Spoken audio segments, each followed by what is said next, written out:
सारे बच्चे ध्यान दें,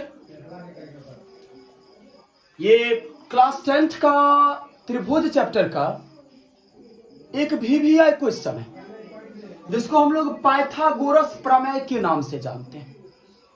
बिहार बोर्ड इस क्वेश्चन को बराबर 5 नंबर में सेलेक्ट करती है और इस प्रमेय का उपयोग ना, प्रमेय तो हम लोग नहीं जानते थे लेकिन इसका उपयोग लगभग 7 क्लास से ही 8 क्लास से ही स्टार्ट किया। याद है आप लोग को?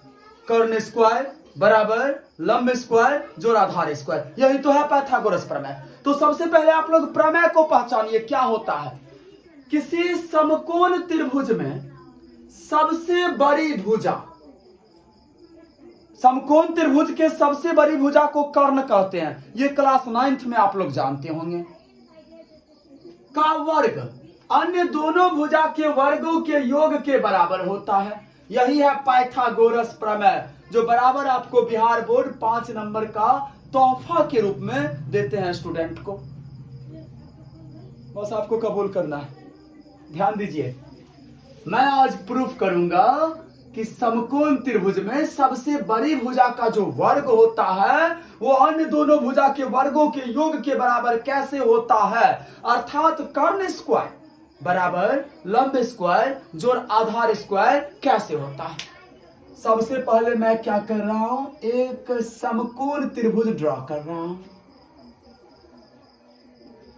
ये ए हो गया, ये बी, ये सी, और बी कोण मेरा जो है ये सिंबल 90 डिग्री का है, ये बी कोण 90 डिग्री का। अब ये एबीसी मेरा समकोण त्रिभुज हो गया। बात समझे? दिया क्या है? दिया है एबीसी एक समकोण त्रिभुज है। हमें सिद्ध क्या करना है? सबसे बड़ी भुजा का वर्ग अर्थात कर्ण का वर्ग। अब एक बात और मेरे पास वो समस्या आता है कि भाई इसमें मैं कर्ण किसको मानूंगा? ये एसी को कर्ण मानूं? मान लो नहीं मानता, क्यों मानूं? कुछ तो रूल होगा ना। एबी को कौन क्या कहता है कर्ण मानूं या बीसी को कर्ण मानूं? तो रूल नोट कीजिए आप लोग। समकोण वाले कोण, जो कोण 90 डिग्री का होगा ना, मैंने क्या कहा? समकोण वाले कोण, यहां सोचा ये है समकोण, दिखा आप लोग को, ये समकोण है। इसके सामने वाली जो भुजा होती है उसे मैं कर्ण कहता हूं और ये सबसे बड़ी भुजा होती है समकोण त्रिभुज का। तो इस दृष्टिकोण से कर्ण कौन सा हो गया? एसी अर्थात सबसे बड़ी भुजा। हमें सिद्ध क्या करना है? सबसे बड़ी भुजा का वर्ग हो गया अन्य दोनों भुजा के वर्गों के योग के बराबर। बराबर किसके बराबर? अन्य दोनों, ये भुजा तो हो गया, अन्य दोनों भुजा क्या हो गया? ए बी, अन्य दोनों भुजा के वर्ग थे ए बी का वर्ग ए बी स्क्वायर और दूसरा हो गया बी सी स्क्वायर। ये हमें सिद्ध करना है अर्थात कर्ण स्क्वायर बराबर लंब स्क्वायर जोड़ आधार स्क्वायर। ध्यान दीजिए साहब, क्योंकि पहले कही दिलो बहुत इंपोर्टेंट है। मैं ना रचना कर लू, क्या रचना करूं?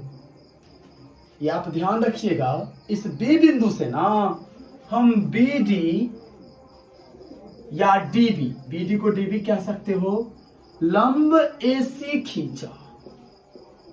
ये सिंबल होता है लंब का जो हमें यह बताता है कि वहां 90 डिग्री का कोण बना है। ये मैंने क्या किया? खींच लिया। बीडी लंब एसी, यहां 90 डिग्री तो भाई इधर भी 90 बनेगा। अब चलिए, अब मेरे पास टोटल 3 समकोण त्रिभुज हैं। एक तो हो गया ए बी डी, एक हो गया बी डी सी। अरे दोनों समकोण हुआ ना। समकोण त्रिभुज किसको कहेंगे? ऐसा त्रिभुज जिसके तीनों कोण में से कोई एक कोण 90 डिग्री हो। इसका भाई ये कोण 90 डिग्री है ना, तो ये समकोण त्रिभुज, ये कोण इसका 90 है, समकोण एक तो अपने हो गया ए बी सी, बी कोण ना समकोण। अब मैं क्या करूंगा, ध्यान दीजिए कैसे इसको बना रहे हैं, गौर से देखिए। ये त्रिभुज देखिए, मेरा उंगली किस त्रिभुज पर है? त्रिभुज ABD तथा बड़का त्रिभुज ले लेंगे ABC। मैंने दो त्रिभुज चूज किया है, ABD ABC। इस दोनों त्रिभुज को मैं क्या करूंगा, समरूप सिद्ध कर दूंगा। समरूप, बात समझे? तो समरूप सिद्ध करने के कई सारे तरीके होते हैं। पहले तो आप कम से कम इस दोनों त्रिभुज के दो कोण मिला दीजिए, क्योंकि समरूपता की कसौटी नियम होता है ऐसी दो आकृति समरूप कहलाएगी जिसके संगत कोण बराबर हो और संगत भुजा समानुपाती हो। बात समझे ना? तो ध्यान दीजिए, कोण A बराबर कोण A क्या मैं लिख सकता हूं? उभयनिष्ठ है। उभयनिष्ठ किसे कहेंगे?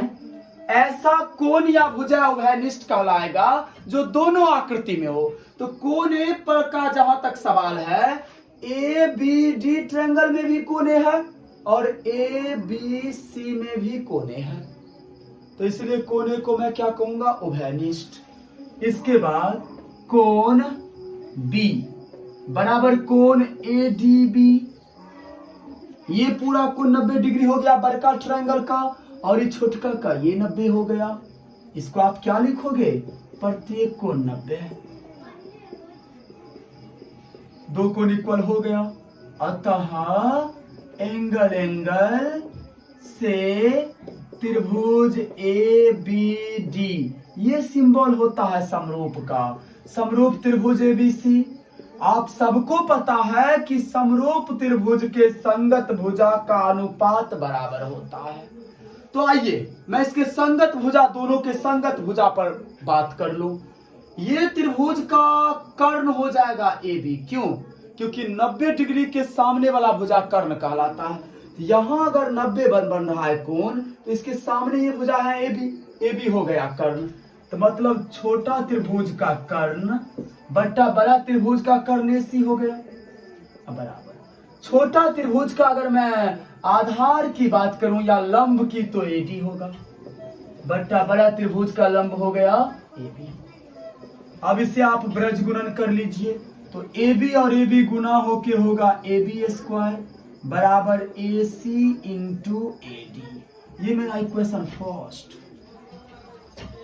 मैं सेम प्रोसेस क्या करूंगा, पुनः लूंगा त्रिभुज ये नीचे जो छोटा वाला बना है ये BDC तथा त्रिभुज ABC। फिर से वही बात दोहरानी है। यहां चलिए आप लोग थोड़ा आगे आगे अब सोचिए। जैसे उसमें कोण A बराबर कोण A उभयनिष्ठ था, इसमें कोण C बराबर कोण C उभयनिष्ठ होगा। क्यों होगा उभयनिष्ठ? अरे बोलिए क्यों होगा? कोण C दोनों में है इसलिए उभयनिष्ठ होगा। BDC का भी एक कोण C है और ABC का भी एक कोण C है। बात समझे?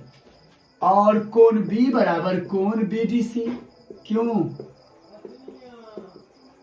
प्रत्येक कोण 90 डिग्री। अतः एंगल से त्रिभुज BDC समरूप त्रिभुज ABC हो गया। फिर वही रूल, समरूप त्रिभुज के संगत भुजा समानुपाती होंगे, तो इस छोटका का कर्ण BC होगा। क्यों होगा BC? क्योंकि यहाँ 90 डिग्री का कोण बन रहा है, उसके सामने वाले भुजा कर्ण कहलाते हैं। तो छोटा का कर्ण बट्टा बड़का का कर्ण, इसी को ना संगत कहेंगे। अब बराबर इस छोटका का लंब हो गया या आधार CD, और बड़का का आधार हो गया BC। क्रॉस मल्टीप्लिकेशन कीजिए, BC स्क्वायर बराबर AC इंटू CD। ये मेरा इक्वेशन 2 हो गया। अब मैं क्या करूंगा, दोनों समीकरण को जोड़ कर दूंगा। क्या लिखेंगे आप? समीकरण 1 जोड़ 2 करने पर, तो बाया साइड में बाया साइड जोड़ेंगे, AB स्क्वायर जोड़ BC स्क्वायर हो गया। इसके बाया में AB है इसलिए मैंने AB स्क्वायर लिखा, इसके बाया में BC है इसलिए मैंने BC स्क्वायर लिखा, और उसके दाहिना साइड में क्या है? AC into AD plus AC into CD। अब चलिए इस कंडीशन के बाद थोड़ा जगह कम पड़ जाता है, मैं जगह बना रहा हूं। अब देखिए AB square plus BC square equal to इस पर जहां तक आप चर्चा करते हैं, ये AC जो भुजा है ये प्लस के दोनों तरफ है, इसे हम कॉमन ले सकते हैं। अगर आप AC कॉमन ले लेते हैं तो AD प्लस, एक मिनट रुक जाइए, अरे सॉरी यहाँ CD होगा, CD सॉरी, तो AD प्लस CD आया। अभी चलिए AB square plus BC square बराबर AC। अब चलिए चित्र पर AD अब प्लस CD, AD और CD को हम जोड़ते हैं तो क्या हो रहा है, AC हो रहा है। आइए चित्र पर आइए, ये AD ये हो गया, इसमें हम CD जोड़ रहे हैं, ध्यान से देखिए, AD और CD जुट करके AC बनाएगा। इस दोनों के बदला में हम AC लिख सकते हैं, AB स्क्वायर जोड़ BC स्क्वायर, AC गुना होकर के AC स्क्वायर, या आप इसे ये भी लिख सकते हो, AC स्क्वायर बराबर AB स्क्वायर जोड़ BC स्क्वायर। यही मेरा है पाइथागोरस प्रमेय।